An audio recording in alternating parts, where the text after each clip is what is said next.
Pessoas que tiveram a vida transformada por Deus. Verdadeiras histórias de conversão rumo à vida. É isso que você encontra aqui no programa 180 Graus, o ponto da virada, que começa agora.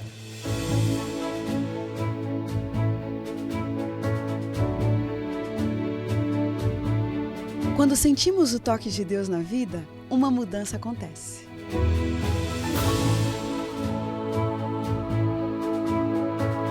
Surge à nossa frente possibilidades de felicidade plena. O toque de Deus restaura, renova, refaz.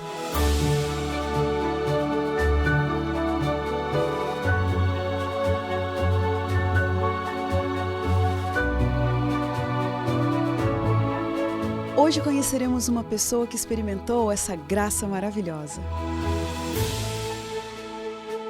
Ela vai nos contar sobre essa mudança de 180 graus que lhe trouxe paz.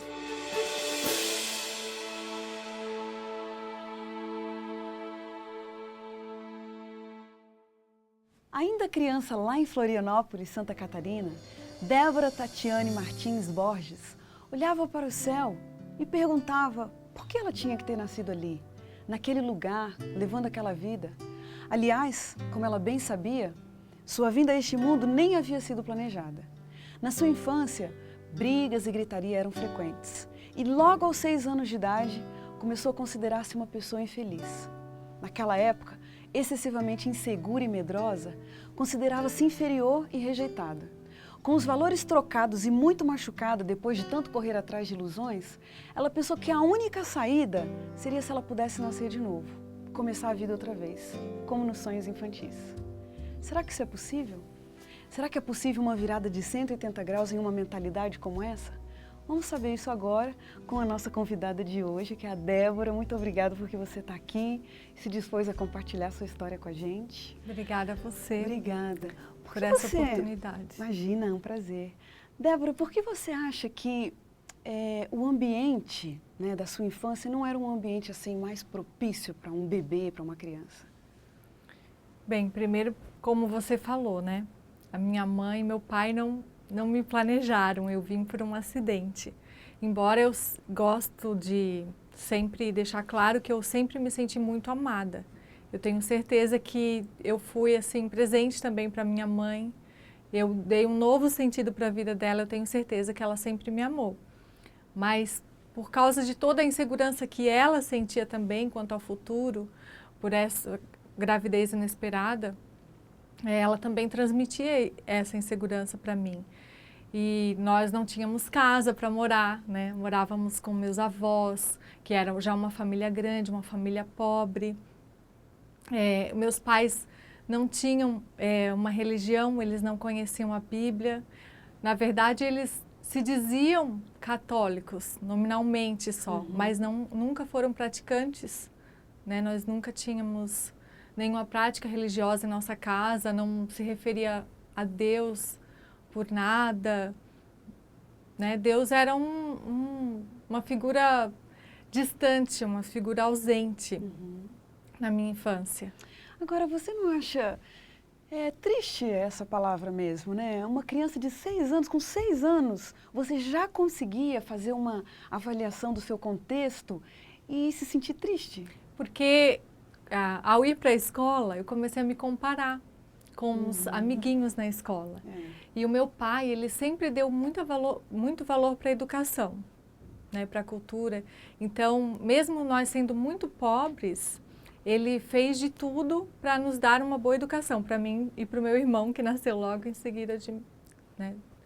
E na escola que eu estudava, era uma escola particular. Então, todas as crianças lá tinham melhores condições sociais do que eu. E eu comecei a me comparar. Por quê? E começar a questionar a vida. Por que que eu tenho que ser diferente? Por que que eu sou tratada diferente? Por que que eu nasci num lar desprivilegiado, né, em relação àqueles meus amiguinhos? E isso criou esse conflito, essa autoestima baixa no meu coração. Eu me sentia discriminada. Hoje em dia se fala em bullying, né? Mas naquela época não tinha esse nome. Mas eu me sentia assim. esse resultado, né, que você teve de ter vindo dessa família, dentro desse contexto, como que isso se refletiu na sua adolescência? Então, quando eu entrei na adolescência, eu amadureci muito cedo, fisicamente. E isso criou vários conflitos também, porque o meu corpo já era um corpo de mulher numa mente de criança, o que despertava a atenção do sexo oposto dos meninos, e eu não estava preparada para lidar com isso. Mas como na infância eu me sentia desprezada, discriminada, agora o ponto que me fazia valorizada era justamente a aparência física. E isso fez com que eu desse muito valor à aparência física, eu desenvolvi valores errados, porque eu achava que se eu fosse bonita, se eu estudasse, se eu tivesse uma boa profissão, atingisse um sucesso na vida, tivesse uma boa condição financeira, isso era a condição para alcançar a felicidade. Mas quando eu estava já com 15 anos, eu já havia descoberto que isso não trazia felicidade. Porque eu estava sempre em busca disso e tentando me relacionar com as pessoas, já saía à noite, estava com os amigos. Quer dizer, começou a perceber mais decepções, né? Sim. Eu vi que isso só trazia vazio, infelicidade e que eu jamais iria ser feliz daquela maneira.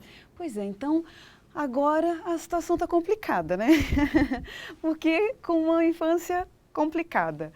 Na adolescência você começa a colocar seu ideal de felicidade em coisas que realmente não trazem felicidade.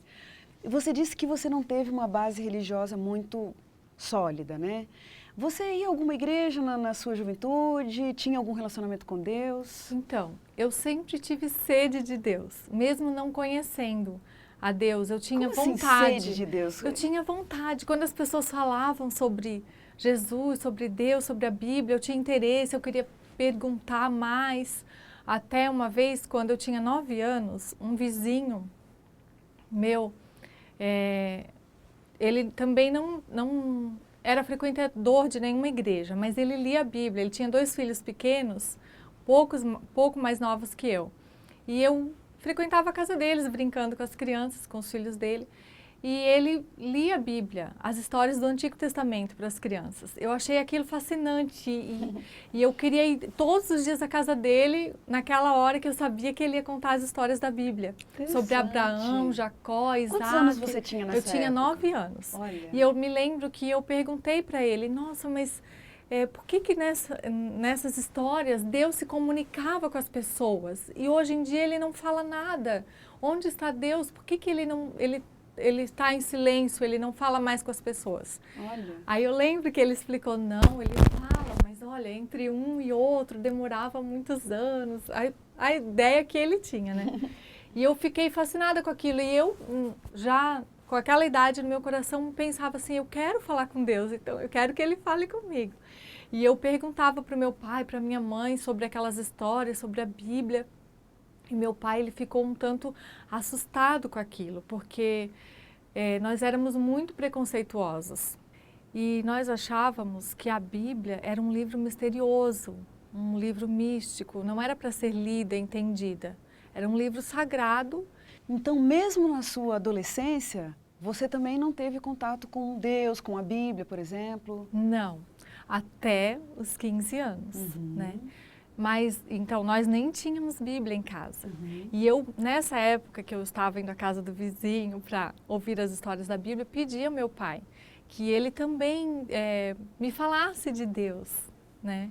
Talvez até por aquela vontade de ter o pai junto ali, lendo uma história, né? Uma coisa tão família, também, isso, né? Aqueles momentos eram tão junto. Gostosos, né? Mas eu estava curiosa mesmo de saber sobre Deus, sobre a Bíblia. E seu pai comprou a Bíblia? Então, não, nós não tínhamos Bíblia em casa. E nós fizemos, então, uma reunião, tipo um culto familiar, né? Desligamos a TV todos os dias à noite, todos os dias, não, durou pouco tempo isso, para rezar o rosário, porque nós não tínhamos Bíblia. Mas não era a mesma coisa que ler a Bíblia, que né? bonito, Que ter aquele fascínio. Mas nós tentamos, certo. Ficamos uns 3 dias, eu acho, rezando Só que como eram rezas repetidas, aquilo era muito monótono para uma criança, né? Então eu e meu irmão não gostamos e logo nós cansamos e paramos, não, deixa assim. Débora. Mas meu pai me proibiu de ir à casa, continuar indo à casa do vizinho, porque ele achou que eu estava ficando muito fanática. Isso que na eu ia te época. perguntar, por que você não continuou indo lá? Não podia mais, ele cortou. Então, Débora, tá complicada a situação dessa Débora, então. olha. Uma criança que com 6 anos já se sente inferior, né? Faltam bens materiais, falta uma autoaceitação, não tem um contato com Deus, tem vontade de conhecer a Deus, de repente é proibida disso, começa a ter os valores distorcidos. Qual era o seu... Descreve pra gente um pouquinho do seu estado emocional, por exemplo, aos 15 anos de idade. Que tipo de emoções você alimentava dentro de você? Então, eu sentia muita ansiedade pelo futuro, insegurança e eu valorizava demais esse aspecto físico mesmo, né, de querer usar a aparência, o corpo para chamar atenção, tendo a apreciação, a admiração que eu sempre quis desde a infância e nunca tive. Débora, a gente vai dar uma paradinha aqui, um minutinho na nossa conversa, daqui a pouquinho a gente continua. Como você vê, a história de uma jovem que está cheia de questionamentos, de inseguranças com relação à vida, cheia de necessidades para serem supridas. E agora, como aconteceu uma mudança de 180 graus na vida da Débora Borges? É isso que a gente fica sabendo daqui a pouquinho, depois do intervalo.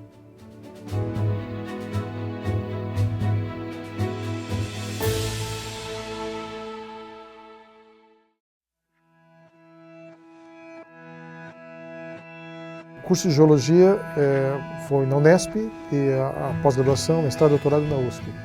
Nessas duas universidades eu tive a oportunidade também de ser professor. Eu lecionei na Unesp e na USP durante 13 anos. Nunca com a intenção de que fosse uma profissão. Minha concentração de estudos maior foi na área de religião, teologia. Houve uma exceção que foi quando eu fiz a faculdade de filosofia. Eu fiz meu mestrado e doutorado em engenharia na área específica de geotecnia. Chegou um momento que eu finalmente me dei conta que eu não conseguiria viver sem aquilo. Eu levo a arqueologia como objeto sério de pesquisa, especialmente a arqueologia que conta a história bíblica, a história do Oriente Médio. O departamento de geotecnia, onde eu trabalhava, era o melhor da América Latina. Com 13 anos, por exemplo, eu cantei um oratório de Beethoven com regência do Eliezer de Carvalho. A última coisa que surgiu foi a professora. É fascinante. É como entrar numa máquina do tempo e voltar na história. Na ocasião me disseram, olha, não vale a pena você se envolver, esse tipo de rocha vem sendo estudado já há mais de 50 anos. Esse assunto se encontra suficientemente esgotado, não ligue para isso não. O conhecimento é ilimitado, o leque se abre e você vai encontrar horizontes novos aí para pesquisar. O tipo de música que é feito para você te faz cantar com mais liberdade e de um outro jeito, né? Eu desconsiderei esse conselho e realmente me envolvi no estudo dos basaltos e fiz descobertas inéditas. Na verdade, embora em termos de currículo Lattes eu esteja no 2º doutorado, se for contar a história a rigor, deveria ser o 3º doutorado. Aí o professor Vandir me convidou para dar aula de canto na Escola de Artes. Depois disso eu fui fazer pós em regência, fui fazer mestrado. Eu recebi o convite para vir ao UNASP. Alguns acharam uma loucura, né, sair da USP e vir para o UNASP, mas eu acho que foi a melhor coisa que eu fiz. Dar aula é uma coisa que sempre me deu muito prazer. Eu achava que depois que eu parasse de cantar eu ia dar aula, só que foi junto e está sendo ótimo. Mas talvez minha contribuição maior no UNASP foi ter implantado o curso de Engenharia Civil. Quando eu fui, então, pela primeira vez em Israel, em 1998, para trabalhar com escavação arqueológica, eu consegui a doação de mais uma caixa de artefatos arqueológicos e hoje, pela graça de Deus, o Museu Paulo Bock já consta com mais de 2.000 peças, mais de 2.000 artefatos arqueológicos, 95% deles originais, verdadeiros, peças com mais de 3.000 anos de idade. Nós temos o único museu de arqueologia bíblica da América Latina. É muito bacana perceber que eu tenho a capacidade de influenciar pessoas novas que estão começando, não só com a minha experiência, mas com o meu canto. O professor que está aberto para as experiências em sala de aula, eu acho que ele aprende mais do que o aluno. Ele aprende e é extremamente prazeroso isso. Meu nome é Naor Neves de Souza Júnior. Eu sou o Rodrigo Silva Meu nome é Regina Mota e eu sou o NASP. Mas eu sou o NASP. e eu sou o NASP.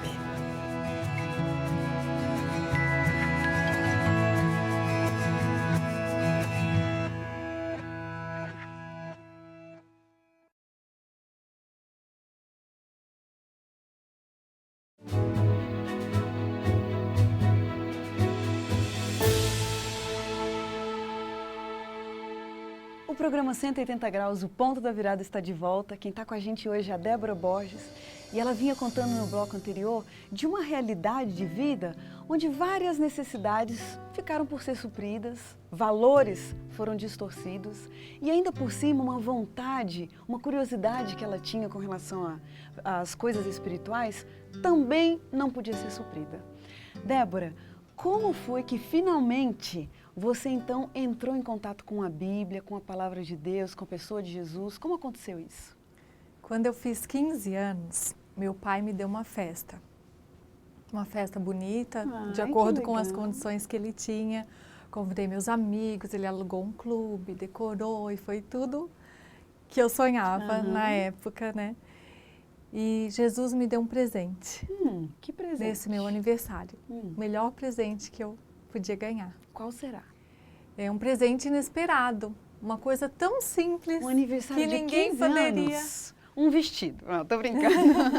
que ninguém poderia imaginar que ia surtir tanto efeito na minha vida, mas que Deus usou de uma maneira muito especial.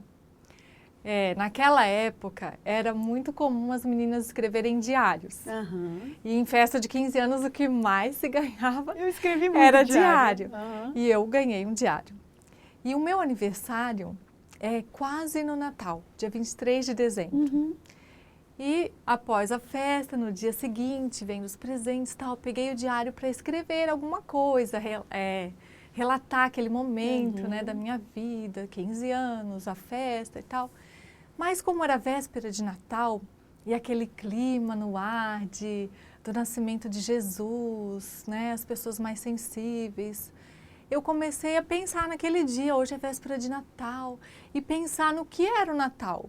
Por que existe o Natal? O que significa o Natal para nós? E eu comecei a pensar como nunca antes sobre a vida de Jesus.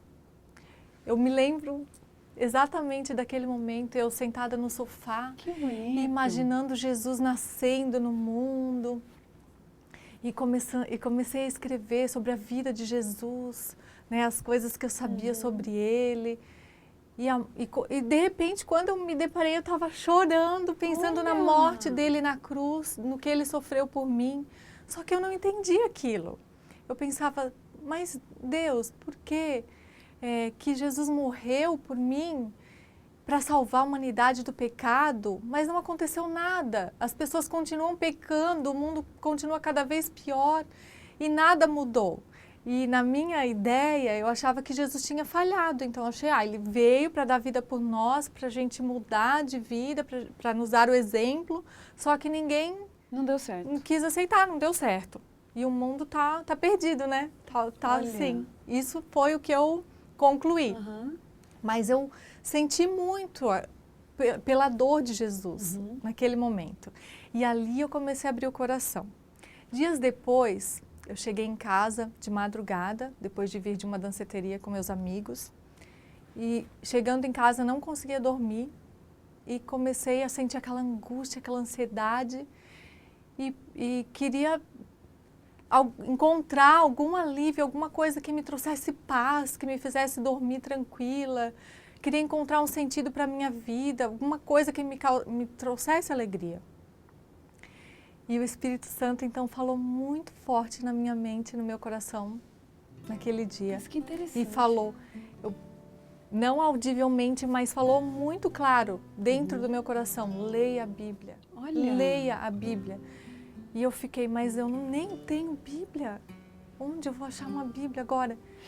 E providencialmente, em cima da mesinha da sala, estava um Novo Testamento, aqueles que são entregues gratuitamente, sabe? Pelos Gideões, eu acho, né? Judeus Então, Internacionais. aquele Novo Testamento. E tem ali umas partes de Salmos e Provérbios junto. E eu peguei aquilo, então, então tá aqui, então é isso. E eu amanheci lendo a Bíblia. Olha, comecei a ler que as experiência passagens. linda. E ali eu fui abrindo meu coração. Dias depois, olha, foi tudo assim que Deus foi trabalhando que Deus e me deu esse presente. Trabalha mesmo. assim, de uma forma única mesmo, né? Para Assim, você, do seu jeito. Não tem como dizer que não foi Deus, né? Porque foi tudo na mesma época e Ele mostrando a palavra dele para mim, colocando ela na minha frente, trazendo aqui a resposta para a minha busca. Aí eu, naqueles dias, também fui na casa de uma amiga que era a minha melhor amiga, a pessoa assim que tinha a maior influência sobre mim. E um tio dela falava sobre o Apocalipse, que ele tinha estado num seminário, mas ele estava falando para que nós não lêssemos o Apocalipse, porque era muito assustador, as coisas que viriam sobre a terra, tal, para a gente não ler. Quando ele falou isso, daí que eu fui para casa ler o Apocalipse. Agora que eu quero ler. Agora que eu quero saber o que vai acontecer. E comecei a ler o Apocalipse. E realmente eu fiquei muito... que palavra que eu uso? Fiquei chocada, fiquei assustada, fiquei impressionada com o que eu estava lendo no Apocalipse. Sobre as pragas, sobre o fim do mundo. Mas também eu fiquei intrigada, porque ali eu entendi que o povo de Deus não seria participante daquelas calamidades. Olha. E eu falei, então existe um povo de Deus, então tem um povo, existem pessoas que vão ser protegidas por Deus dessas Sozinha coisas. você foi chegando a essas conclusões. E eu então fiquei desesperada, pedindo a Deus, Senhor, Deus, eu falava Deus, né? Deus, eu quero ser do teu povo, me mostra quem é esse teu povo, eu quero ser parte dele, o que eu faço, como, eu quero entender o que é isso, besta, dragão, mar e 7 chifres, o que é isso? Eu queria saber tudo aquilo, né? Que o Apocalipse é muito simbólico. E eu orando então e pedindo a Deus do meu jeito, né? Para que ele me explicasse aquilo. Algum tempo depois, não muito tempo, um mês talvez, apareceram 2 irmãos adventistas lá em casa, oferecendo estudo bíblico, revelações do Apocalipse. Não acredito. Mas escuta, você não conhecia essas pessoas? Não, eu não conhecia, mas o meu pai conhecia. E Só que eu não sabia que ele conhecia. Sei, mas escuta, e essas pessoas foram lá a convite do seu pai? Não, é que um deles havia emprestado o livro Grande Conflito para o meu pai. Só que meu pai nem leu, deixou lá guardado. Mas e ele olha, foi lá para buscar o livro, para perguntar se meu pai tinha lido. Ofereceu para estudar o E Apocalipse. justamente ofereceu para estudar o Apocalipse. É impressionante. Débora, sem dúvida a gente percebe que Deus sempre teve você assim, com muito cuidado, preparou esse momento da sua conversão, né, de uma forma especial mesmo para você. Isso, eu penso nisso porque como eu tinha tanto preconceito, se eles aparecessem lá do nada, sem Deus ter trabalhado meu sem coração aquele antes, contexto, nós iríamos descartar, dizer não, de jeito nenhum, né? Agora, a partir dali, eu sei que você entrou em contato com a Bíblia, com o estudo da Bíblia, finalmente aceitou a verdade da Bíblia através da Igreja Adventista, e eu quero saber do dia do seu batismo. Esse dia foi um dia marcante para você? Foi uma vitória muito grande. Por quê? Porque antes do batismo, teve muitas lutas. Muita luta espiritual, porque nós sabemos também que nós estamos no meio de um grande conflito e o inimigo, ele não iria entregar uma pessoa assim sem ele lutar também contra, né? Para que eu não me entregasse a Cristo. E eu passei por muitas lutas, né? São muitos episódios que não tem nem como falar aqui. A cerimônia em si, o que aquela cerimônia representou para você? A vitória do poder de Deus mesmo. Isso mesmo. Né? Inclusive, um detalhe. Ali estava um detalhe que foi primordial. Ali no meu batismo, dentro do tanque batismal, comigo estava a minha melhor amiga. Olha. Aquela que antes, quando eu comecei a estudar a Bíblia, foi tão contra, que achava que que eu estava enganada, que não seria possível, e ali ela estava, Deus Junto com também você. trabalhou na vida dela, que é um outro Puxa. capítulo, para que ela também estivesse ali comigo. Mas, E olha, além do mais, né, além de tudo isso, Deus é tão maravilhoso que Ele me deu a bênção de estar ali no meu batismo, o meu esposo, que então era meu namorado, que estava me ajudando muito, que foi um presente de Jesus, que me deu muita força, que me fez conhecer melhor a Bíblia, que me ensinou a me relacionar melhor com Deus, puxa que vida. me deu aquele apoio Olha, que eu precisava. Ouvindo, Débora, a sua história, a gente não tem dúvida mesmo de que Deus cuidou de você com muito cuidado, com muito carinho, né? Sua história é exatamente uma prova de que Deus se importa, de que Deus é pessoal, de que Ele sabe as nossas necessidades e vem para suprir cada uma delas. A gente tem aqui no nosso programa um minutinho, né, de um ping-pong, e eu quero fazer esse momento com você, né? Falar uma palavrinha para você e você me diz o que vem à mente. O que vem à sua mente quando você pensa na palavra vida? Oportunidade, Beleza, criação, perdão, Jesus, autoestima,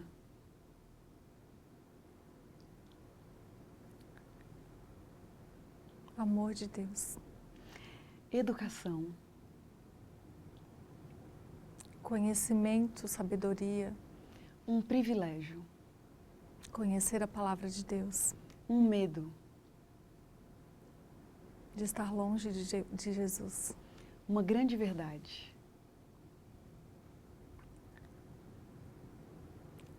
a palavra de Deus, uma grande mentira,